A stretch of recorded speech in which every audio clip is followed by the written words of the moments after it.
ఊరికే మాటలకి పరిమితం అవుతా ఉన్నారు. ఇది మంచిది కాదు అనే మాట సందర్భంగా గౌరవ భారతీయ జనతా పార్టీ నాయకత్వాన్ని విజ్ఞప్తి చేస్తున్నాం. ఇంకా సమయం మించిపోలే. బడ్జెట్ చర్చలో భాగంగా కేంద్ర ప్రభుత్వాన్ని ఒప్పించి మెప్పించి అవసరమైతే అన్ని రాజకీయ పార్టీలు రాష్ట్ర ప్రభుత్వం నుంచి మా ప్రతినిధి బృందం రావడానికి సిద్ధంగా ఉంది. మేము కేంద్ర ప్రభుత్వాన్ని నిధులు అడగడానికి మాకేం నామోషి లేదు. ఈ ఫెడరల్ సిస్టంలో అది మా హక్కుగా భావిస్తాం. కాబట్టి తప్పకుండా మీరు ముందుకొచ్చి ఈ నిధులు తేవడానికి సంబంధించిన విషయం లోపల చొరవ చూపెట్టాలని కోరుతా ఉన్నాం. ఇలా హైదరాబాద్ నగరంలో మీరు ప్రాతినిధ్యం వహిస్తున్న ఈ నగర అభివృద్ధికి సంబంధించి కూడా ప్రత్యేకమైన బాధ్యత గతంలో కేంద్ర మంత్రిగా టూరిజం మంత్రిగా మీరేం చేసింది లేదు. ఇప్పుడైనా మరి అటువంటి కార్యక్రమాలు చేపట్టినట్టయితే నాకేం శాఖ బొగ్గు శాఖ అనుకుంటున్నారు.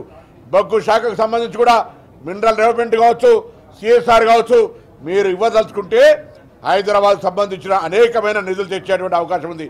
ఇలా మూసి మీరేమో గంగా ప్రక్షాళనకు 100,000 కోట్లు ఇస్తారు.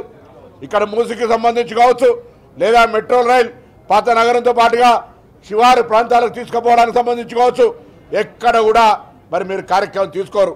అందుకే ఈ ప్రభుత్వం తరఫున మరొకసారి హైదరాబాద్ నగరానికి నేను జిల్లా ఇన్ఛార్జి మంత్రిగా ఇన్ని కార్యక్రమాలు ఇచ్చినటువంటి మా ప్రభుత్వంలో ఉన్న పెద్దలందరికీ ధన్యవాదాలు తెలియజేస్తూ మరొక్కసారి కేంద్రాన్ని వాటా కేంద్రం ఏమిస్తుంది అనే ప్రశ్నని సందర్భంగా లేవనెత్తుతున్నాం.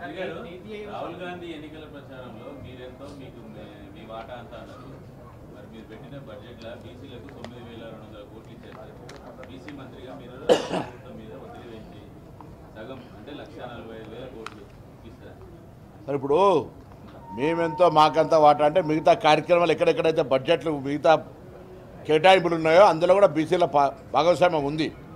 ప్రతి అంశానికి సంబంధించి రోడ్డు నిర్మాణం అంటే రోడ్డు నిర్మాణంలో ఎస్సీ ఎస్టీ బీసీ రోడ్డు అని ఉండదు.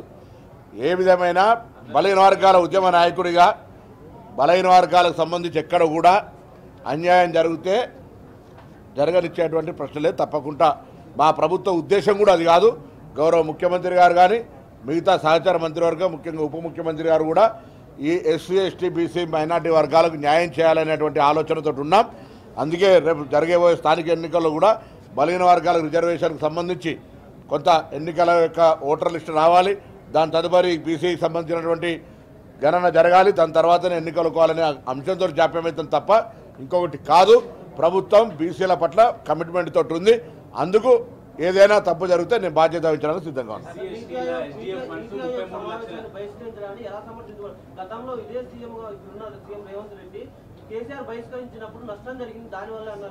ఆనాడు సహేతుకమైన కారణం ఉందా లేదా? కేంద్రంతో ఢిల్లీలో దోస్తీ గల్లీలో కుస్తీ అన్ని బిల్లులకు సపోర్ట్ చేసి ఓన్లీ నీతి ఆయోగ్ బహిష్కరించడం ద్వారా పెద్ద పని చేసినాం అనుకుంటా సరిపోదు.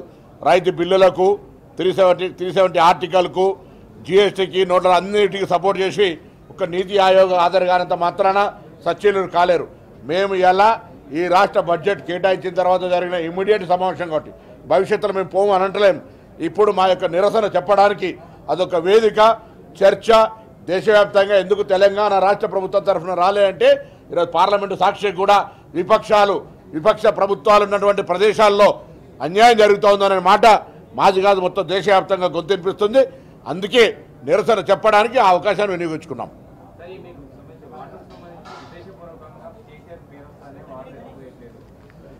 ఇప్పుడు ఆ ఇరిగేషన్ సంబంధించి నిన్న గౌరవ ఇరిగేషన్ శాఖ మంత్రి ఉత్తమ్ కుమార్ రెడ్డి గారు మేము కూడా ప్రెస్ కాన్ఫరెన్స్ పోవాల్సి ఉండే 317 మీటింగ్ వల్ల పోలేకపోయినాం, నేను శ్రీధర్ బాబు గారు.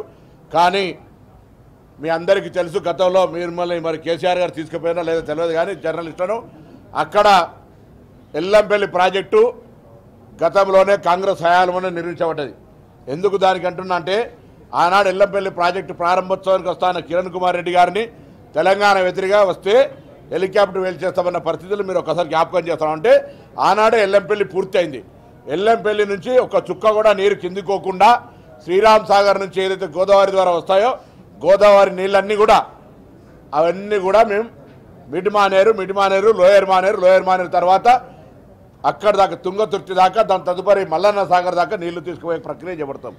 ఇవాళ వచ్చిందంతా ఆనాడు తమ్మిడి హెట్టి దగ్గర కట్టకపోవడం వల్ల కిందికి పోయేటువంటి నీళ్లు మేడిగడ్డ దగ్గర ఉండేటువంటి పరిస్థితుల్లో సాంకేతిక నిపుణులు ఇచ్చిన దానికి అనుగుణంగా నీళ్ళు ఆపితే ప్రమాదం జరుగుతుందని చెప్పిన తప్ప మేము ఎక్కడా సొంత నిర్ణయం తీసుకుంటాం లేదు. ఇవాళ వాళ్ళు వచ్చిర్రు వాళ్ళు ఏమంటారు పోర్టుగాళ్ళలా కానీ మీరు తెరవకపోతే మేము తెరుస్తామంటున్నారు. ఏంటి తెరిచేది? మొన్ననే కదా గుండు సున్నా ఇచ్చిన తర్వాత కూడా మీకు ఇంకా పోయి అక్కడికి పోయి పూజలు చేసి అక్కడికి ఏదో విహారయాత్రకి వెళ్ళినట్టు మీరు కాళేశ్వరానికి పోయి ఇలా ఏం సాధిస్తూ ఉన్నారు? జరిగిన తప్పును ఒప్పుకొని బుక్కును నేలకు రాయగలిగితే ప్రజలు ఏమైనా మిమ్మల్ని పట్ల మీ పట్ల సానుకూలంగా వస్తారు కావచ్చు. కానీ ఇవాళ కాళేశ్వరం పేరు మీద అదొక వైట్ ఎలిఫెంట్ అయిందనేటువంటి మాట ఆనాడు చెప్పారు. నిర్వహణ భారం కావచ్చు, అందులోంచి నీటి చుక్కను కూడా వదులుకోకుండానే రైతాంగానికి, ఉత్తర తెలంగాణ రైతాంగానికి సంబంధించి ఎక్కడ కూడా ఇవాళ లోయర్ మానేర్ మిడ్ మానేర్ ఉంది. మిడ్ మానేరుకి ఎల్లంపల్లి నుంచి నీళ్ళు తీసుకొచ్చే విధంగా జరుగుతుంది. లేదా అక్కడి నుంచి వరద కాలువ ద్వారా ఆనాడు పివి నరసింహారావు గారు శాంక్షన్ చేసిన దాని నుంచి తీసుకొచ్చే విధంగా కార్యక్రమం కొనసాగుతుందన్న మాట సందర్భంగా మనం చేస్తా ఉన్నా. తప్పకుండా మా ప్రభుత్వానికి బాధ్యత ఉన్నది. టీఆర్ఎస్ పార్టీ ఎన్ని జిమ్ముక్కులు చేసినా, ఎన్ని విహారయాత్రలు పోయినా, ఎన్ని దమ్మురగడ్డలు కొట్టినా అదంతా కూడా ఎక్కడ కూడా ఇబ్బంది లేకుండా కాంగ్రెస్ ప్రభుత్వం రైతాంగాన్ని కాపాడే బాధ్యత మేము తీసుకుంటామన్నమాట మనం చేస్తాం. సరే, అల్టిమేటం ఇస్తే ఇప్పుడు ఇక్కడ పాత హుకుం కాదు, యువరాజు కాదనే ప్రభుత్వం మారిపోయింది. అది తెలుసుకోవాలి. హుకుములకు అల్టిమేటాలకు ఎవరు భయపడేది ఏం లేదు. చూస్తా ఆగస్టు 27 నడుస్తుంది కదా. ఆగస్టు 2 కూడా చూస్తారు. ఆగస్టు 2 కూడా చూస్తారు. గేట్లు దన్నేది ఏం లేదు. అది ఇక్కడ నీళ్ళు ఎత్తిపోతారు, మోటార్ లాంచ్ చేస్తున్నారు. గేట్లు దన్నడానికి ఏం లేదు, గేట్లు కాదు.